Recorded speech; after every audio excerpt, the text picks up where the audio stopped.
আপনাদের সবাইকে আমন্ত্রণ জানাচ্ছি। যারা বিজেপি টাকা খাবে না, যারা তৃণমূলের ভয় পাবে না, তাদের সবাইকে নিয়ে আমরা 26-এর লড়াই লড়ব। কন্যা টুডুর কাছে শুনেছেন আপনারা, লড়াইয়ের ময়দান থেকে উঠে এসছে।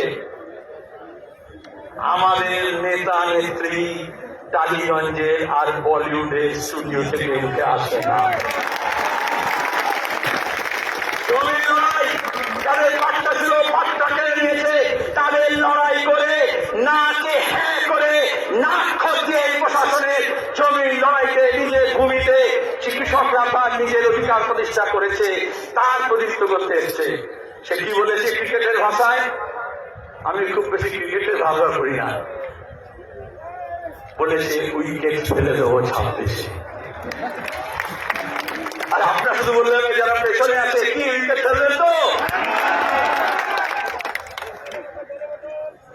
তার জন্য আমি একটু ফুটবল বেশি ভালোবাসি।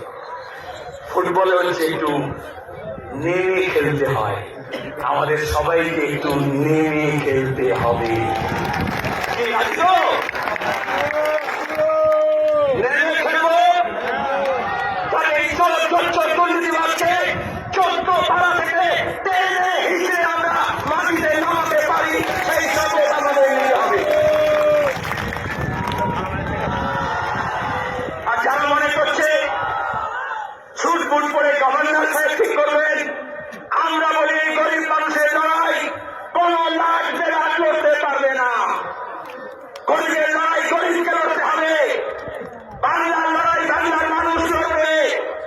আমরা যদি জাত পাত ধর্ম বর্ণ হিন্দু মুসলমান মন্দির মসজিদের নামে না ভাগ হই, তাহলে এই বাংলার শক্তি আছে 190 বছর এই দেশে